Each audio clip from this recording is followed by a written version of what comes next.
Being a business owner is not just about having an LLC and a website and working with clients. It's about adopting these mindsets that will allow you to grow your business, not just today, but in the future.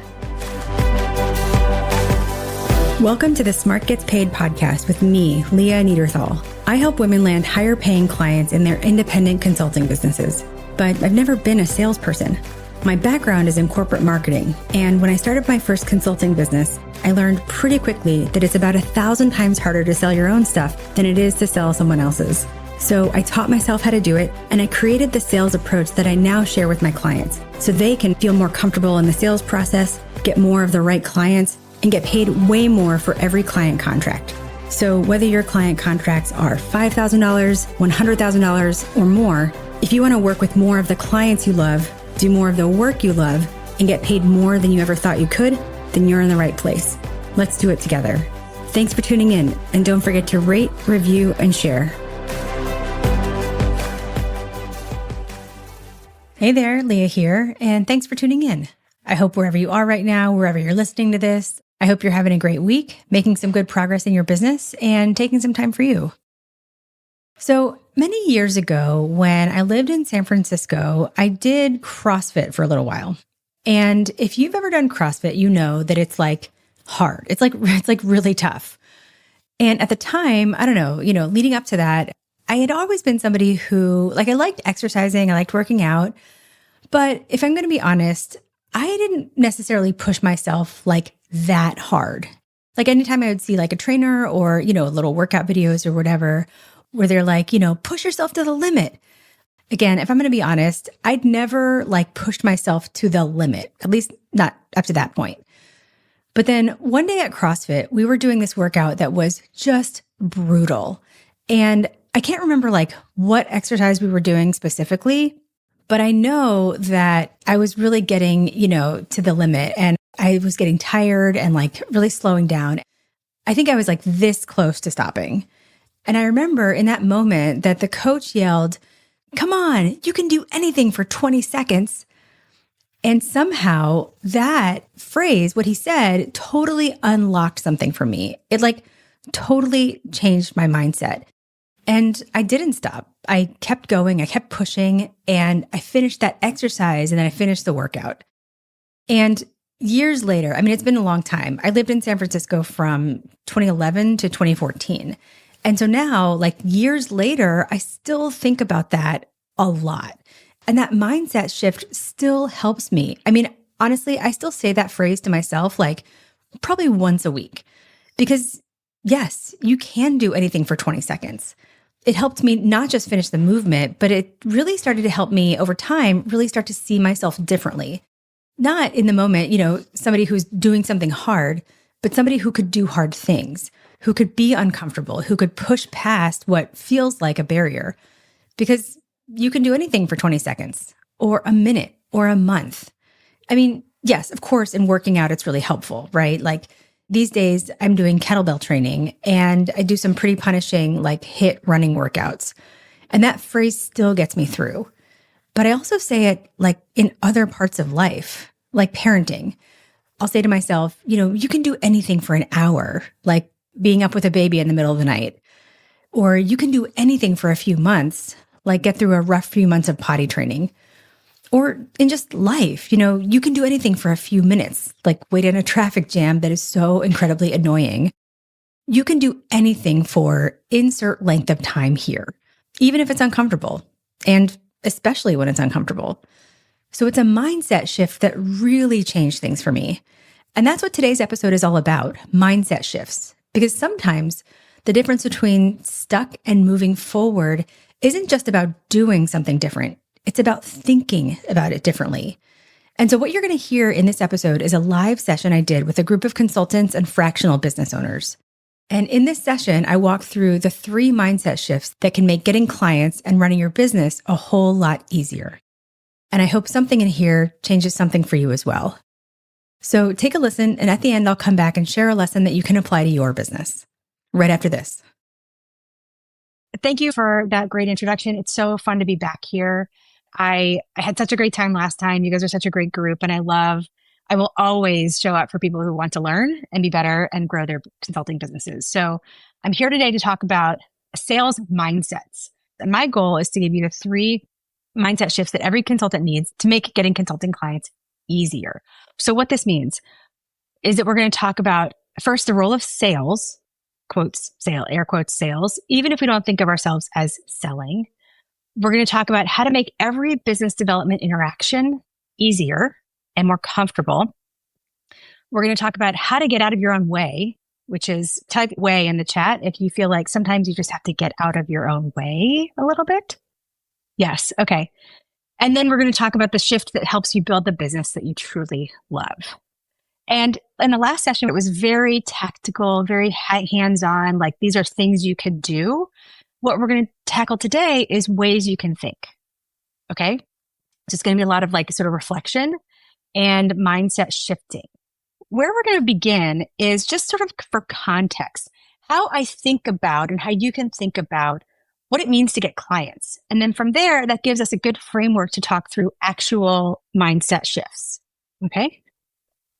And what we're talking about here is not how do you get a client, because you could hustle your way to like get a client. What we're really talking about is how do you run a profitable consulting business? So join me in drawing a triangle. And the way we think about profitability, and we think about it in 3 ways. The first is financial profitability. Obviously, we all want to make money, right? But you can't, and we can't talk about profit without talking about money, but you also can't only talk about money, because have you ever been in a job or, part of your career or even worked with clients and made great money and worked way too hard for it? Tell me in the chat. Type yes. Right. So we can put it on the list. We can put money on the list, but we can't stop there. The second type of profitability that we think about is professional profitability.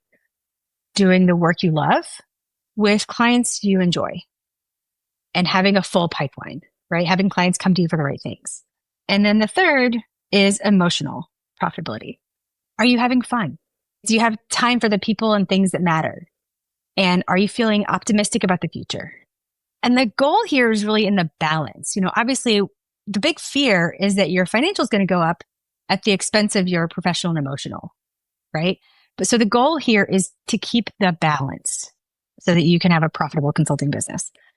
And the way that we get there, is it fair to say that to get consulting clients, you need 2 things. You need people to sell to, and you have to know how to land them, right? The people to sell to part, that's the job of marketing. You have to have a marketing system to bring clients to you to fill your pipeline. How to land them, that's the job of sales. And that's why you need a sales system to help you actually take those potential clients and turn them into paying clients.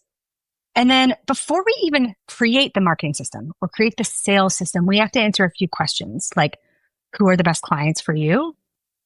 How do we communicate your value? And how do we get you paid for your value, not your time?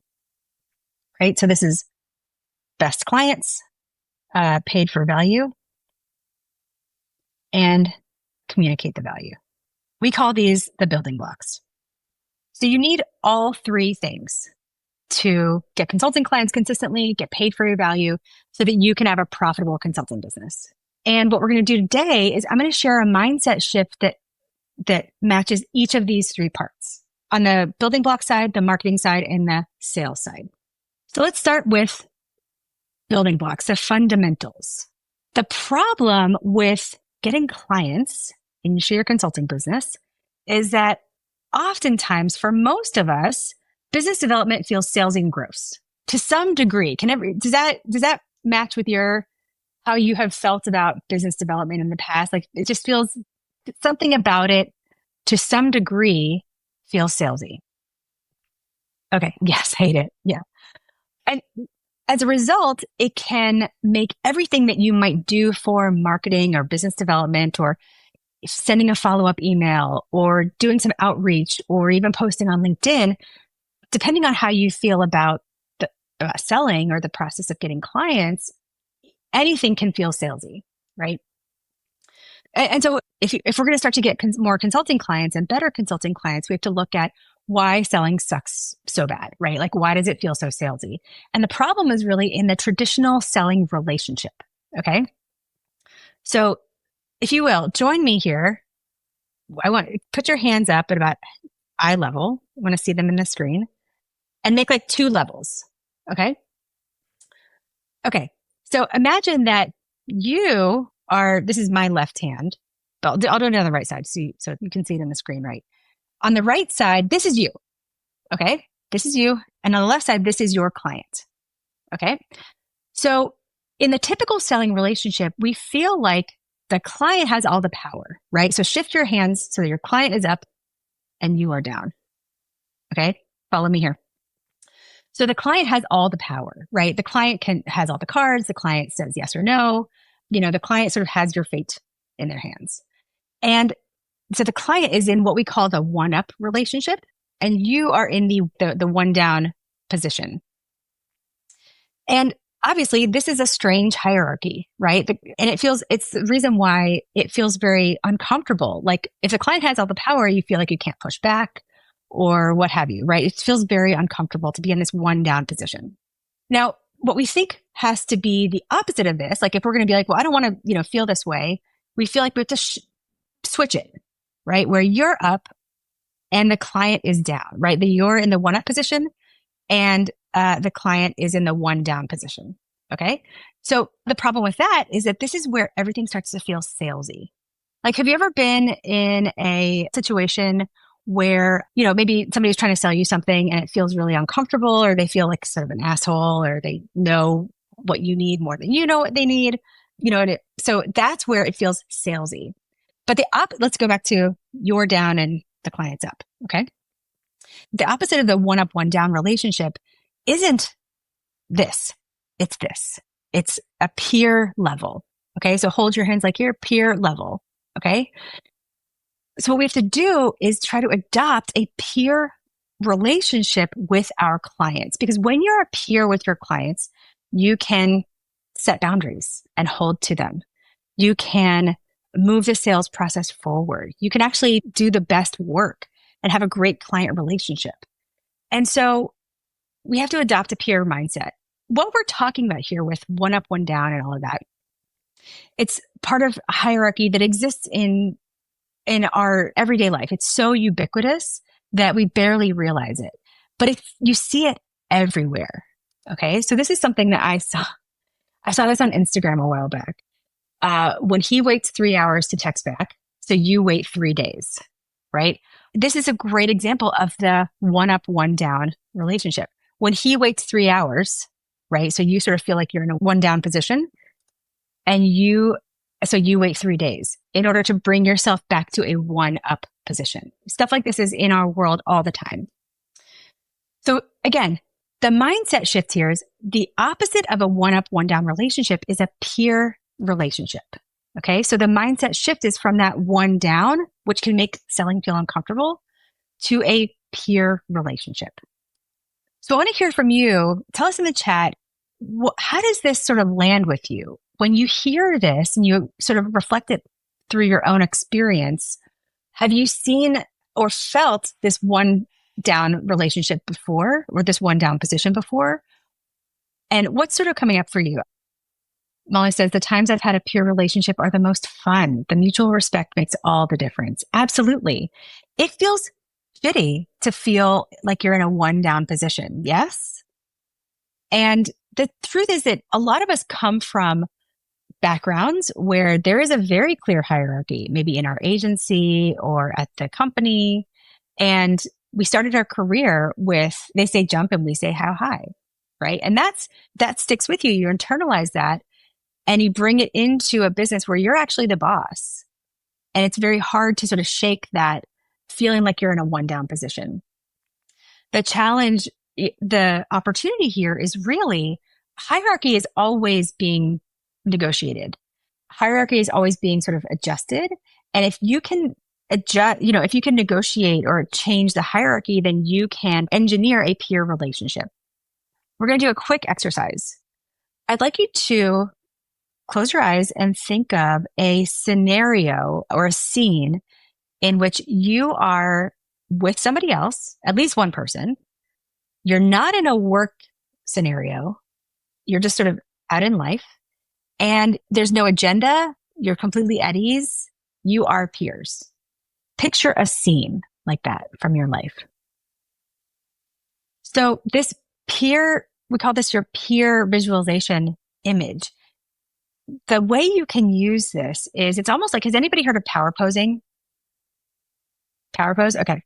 This is like a peer pose. You can close your eyes and think of this and essentially put yourself in a peer mindset before any interaction with a client. Whether you're about to write an email or you're going to jump on the phone or you're going to do some in-person work together. You can always think about this and sort of ground yourself in the peer mindset. So that's peer mindset. The second issue that messes with you, what we call head trash in your business, is that marketing your consulting business can feel weird and annoying, even if you come from marketing or communications. And sometimes, especially if you come from marketing or communications. Have you ever, tell me in the chat, just say yes if you have ever felt like marketing your business feels a little weird or annoying. 10,000%. Okay, I see that. Icky, all caps, accurate. Okay, I'm with you. 100%. I think another layer of this is that, first of all, there's frustration around why does this feel so hard? But I think there's also a lot of us have, on some level, it feels annoying because it's like, why should I have to do this? I don't want to have to do this for my business. Why can't clients find me? Why don't they come to me based on my reputation? You know, there's a lot of, again, this is all about what we call head trash. Here's the big shift, the big marketing shift that I want us to sort of embody is that marketing a business is part of running a business. It's a part of running any business, the same way that an accounting system is part of running your business or doing client delivery is part of running a business. Marketing a business is part of running a business. And if you think about Oprah, Tony Robbins, Taylor Swift, they all have to actually market what they're doing. So people that you know whose reputation absolutely precedes them also have to do marketing. Any brand you interact with, Adidas, Netflix, JetBlue, like any business has to do marketing, even ones that you already know, because they don't take for granted that just because you know about them, that you're going to buy or subscribe or choose them over somebody else, right? And so marketing your business is part of running a business. That's shift number 2, from feeling a certain way, feeling away, as the kids say, about marketing your own business to embracing marketing as a normal part of business, because marketing a business is part of running a business. And I want to hear from you, what is coming up for you when you think about this idea that like, oh yeah, marketing a business is part of running a business. I'm going to read Chris's comment and then I would love to hear from some folks as well. Chris says, PR folks are brainwashed early on to believe that we should never be the story, only our clients. So it always feels wrong to talk about and promote ourselves. It takes a lot to undo the brainwashing. Absolutely. That's what we're doing here. You know, the brainwashing becomes hardwired and lives on as what we call head trash. It's the head trash that says, I don't want to put myself front and center. I like to work behind the scenes. I shouldn't be the story. I don't want to toot my own horn. So I'd love to hear what is coming up for you when you think about this idea that like, oh yeah, marketing a business is part of running the business. Absolutely. Has anybody ever said in thinking about your business or even out of frustration, like I can do this for my clients. I just can't do it for myself. Yes. Okay. 100%. Totally. But additionally, when your business is marketing and you yourself are not marketing, what does it say to the client? What does that say to a client? Right? I can help you do this thing, but I'm not going to do it. Right? Rosemary says, I feel like sales in my business is really about relationship cultivation. So it's hard to figure out how to build a genuine relationship, but also open the door for a business relationship. That is really interesting. Can I address that for just 1 second?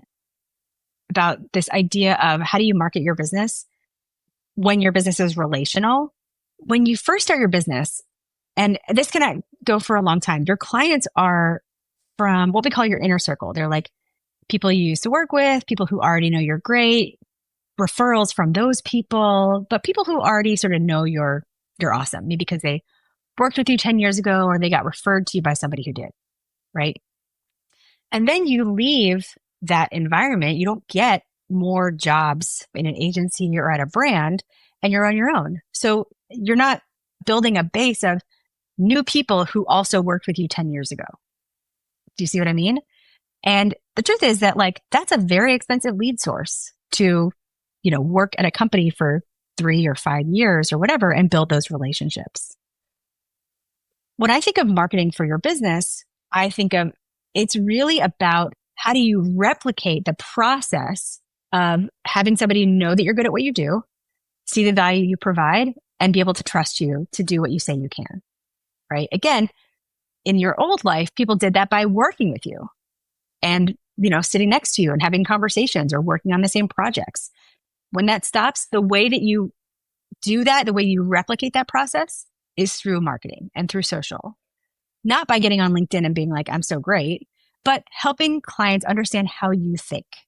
So in that case, it's not to just sort of market your business for marketing's sake. It's to help people build that relationship. And most people are building it. It's just sort of outside your view because they're lurking. They're like learning about you, reading about you, right? The stuff that you're posting. And you might never know until they, what we call unlurk themselves. They just raise their hand and say, now is the time I want to see if we can work together. But I guess that's the point. It's like marketing the business is to build a relationship. And which is why it's so important when your business is built on relationships. Okay. The point here is that, marketing your business is not something you have to do in addition to your business. It is part of the business. Okay.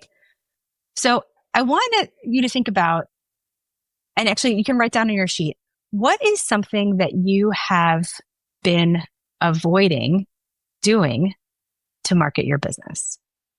Go to your sheet and write it down. What's something you have been avoiding, or many things that you have been avoiding doing to market your business? And then below that, how would your business look different if you did that thing consistently?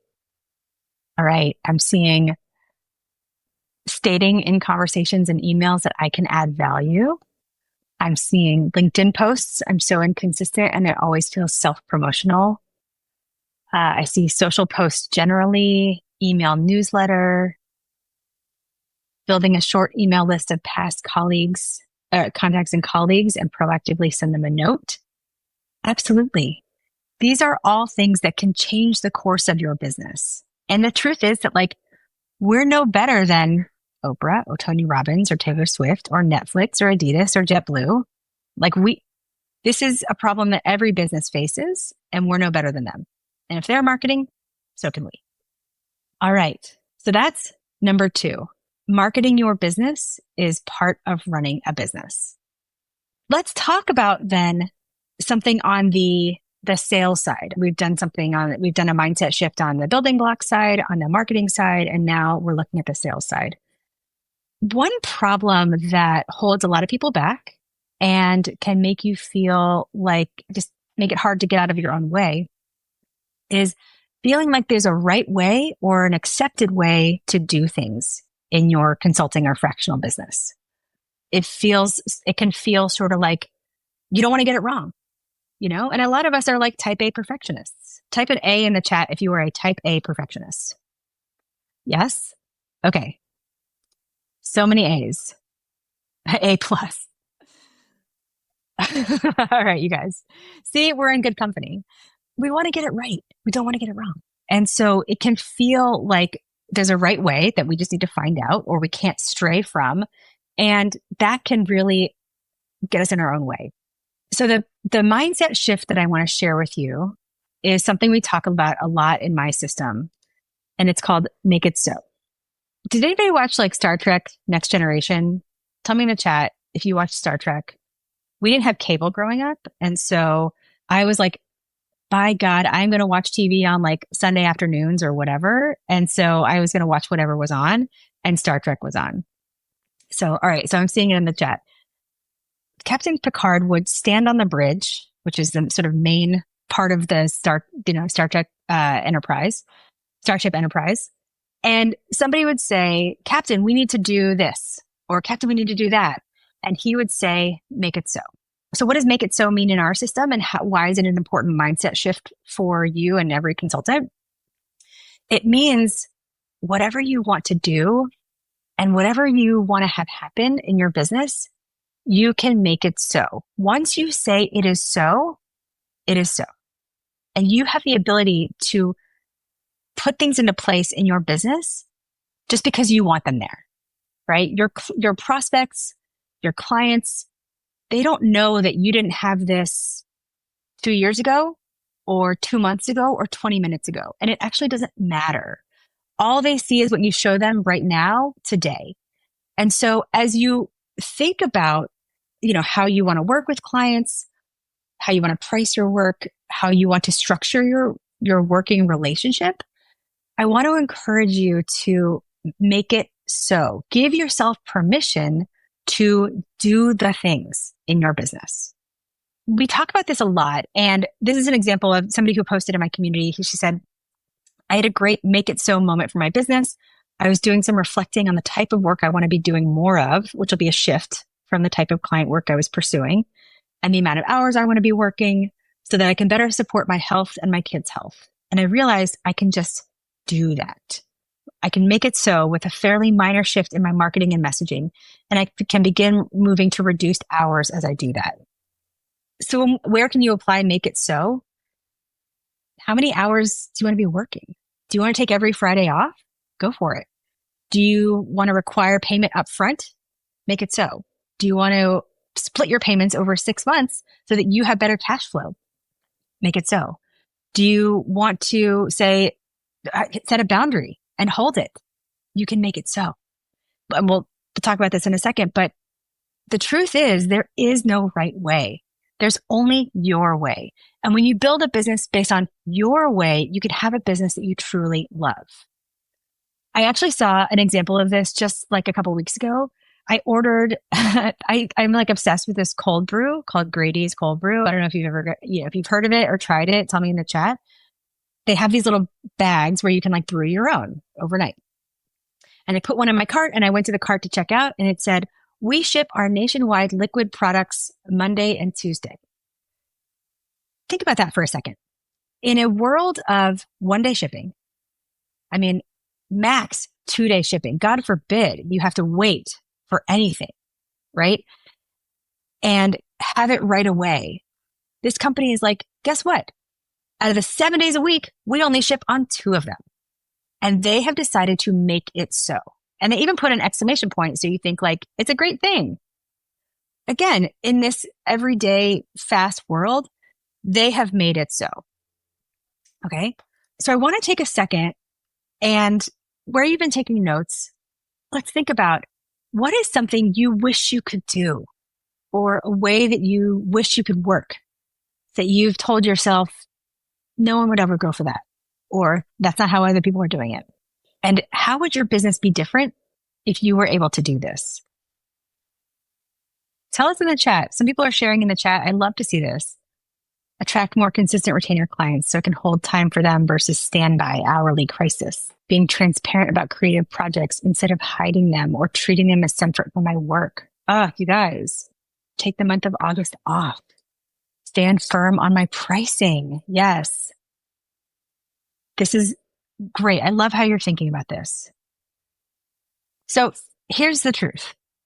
Me telling you these mindset shifts will not automatically make them happen, right? Unfortunately, I can't download the mindset shifts into your brain. But what you can do now is start to practice them. Write them down. If you're a Post-it person, write them down on Post-its and keep them near your computer or your monitor. Start to catch yourself when you allow some of this head trash to creep in. And over time, it will become part of your mental practice. Okay. So between the three mindset shifts that I shared, which one would make the biggest difference in your business? Pure mindset, the big marketing shift, or make it so? I love seeing these come through. I'm seeing a lot of marketing shift. I'm seeing a lot of make it so. This is fantastic. Okay.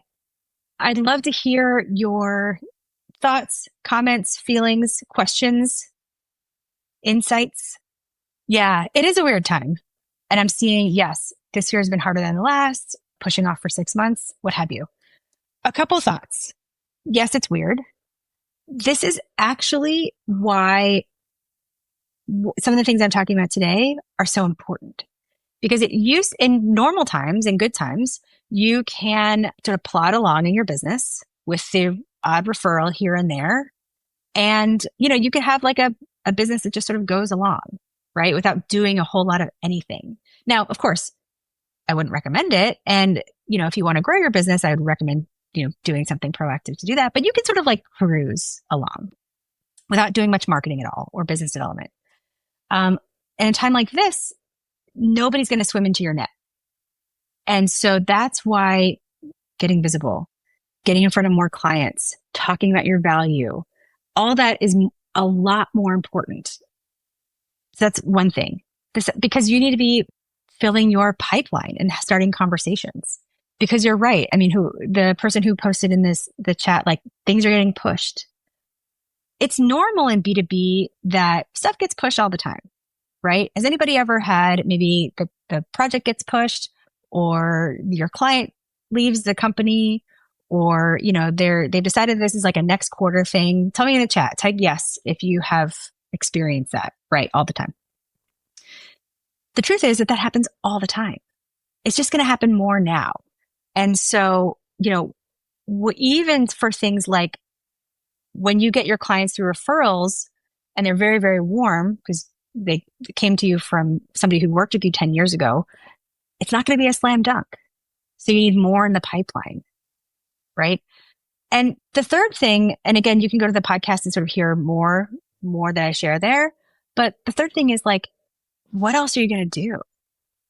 Do you know what I mean? Like when people are like, well, I don't know, what I should be doing now. It's like the only way out is through, right? Like instead of, if your natural inclination is to like pull back, you should be doing the opposite, right? It's like otherwise, like, are we going to get a job? Do you know what I'm saying? And so it's like, what other choice do we have? What other privilege do we have? There are people who are starting their business because they got laid off or whatever, who are starting their business today, you are so far ahead of them, right? And so embrace that, embody how you want your business to be. And now is the time to like put more into it, not less. I hope that helps. I think we have time for a couple other questions or thoughts. Well, I think when you're starting out also, and welcome to entrepreneurship. When you start out, you have other benefits that people who have been in it for a long time don't have. How many people, raise your hand or tell me in the chat if you've been in their business for a while and you feel like, well, now what do I talk about in terms of marketing? Because I'm not just announcing that I'm here or I started a business, right? It's called the messy middle, which is like when you're just starting out, your marketing, all it has to be is like, I'm here. When you're in the messy middle, it gets harder, right? So I think that you celebrate that and use this momentum and you're going to be in great shape. Last comments, thoughts, feelings, concerns. The thing that I would recommend, you have to be intentional about this. I wish that we could like write a mindset shift on a Post-it and like rub it on our head and then it's like in there. But you have to be intentional and you have to be compassionate. And so, you're not going to get it right the first time. It's going to feel weird the first time or the first 10 times, but be compassionate because part of being a business owner is this is the work. Being a business owner is not just about having an LLC and a website and working with clients. It's about adopting these mindsets that will allow you to grow your business, not just today, but in the future. So really start to embody and practice these. and over time, they'll become a part of you. All right. So before we wrap up, I want to invite you to share what in this episode resonated with you. What was your biggest aha or something that spoke to you? And I want to invite you to post it on LinkedIn and tag me, and I'll give you a signal boost. I always love seeing first, what's clicking for you, but I also love celebrating women who are doing the real personal development work that's necessary as a business owner. So be sure to tag me, and I can't wait to see what you share. And if there's one thing I want you to take from this episode, it's the note that I ended on, that no matter what mindset shift you take from this episode, mindset shifts don't happen instantly. They take intention and they take repetition. And you might slip up. I'm sure you will. I do all the time. But when you start noticing, when you start catching yourself in those old patterns and you start making different choices, even small ones, that's where things start to shift. And those shifts can be huge. I saw this exact thing play out not too long ago. I was working with a client in our academy who had spent her whole career in an industry that it's basically just like all middle-aged white men. And as a young woman, sort of starting her career in that environment and a woman of color, she got really good at, as she describes it, like shrinking herself down to fit in. And then later, when she started her own consulting business, she realized that she was unintentionally doing the same thing with her clients. She was shrinking down. She was deferring too much. She was holding back. And it didn't feel great. But when we talked about the one up, one down mindset shift, it gave her language to describe what she was experiencing. And more importantly, it gave her a way to shift it. So she started noticing when she was putting herself in that one down position, and she started making different choices. She started showing up as a peer. She felt more grounded in her client relationships. She was able to set clearer boundaries, and she even started charging more because she saw herself differently in the client relationship, and her clients did too. And that's what these mindset shifts make possible, not just for your business, but for you and how you feel about yourself. And the best part is you don't have to wait. These are available to you and you can start practicing them right now. So I guess the question is, which mindset shift will you start to adopt and start to practice? And I can't wait to see how it changes things for you. All right. Thanks again for listening, and I'll see you next time.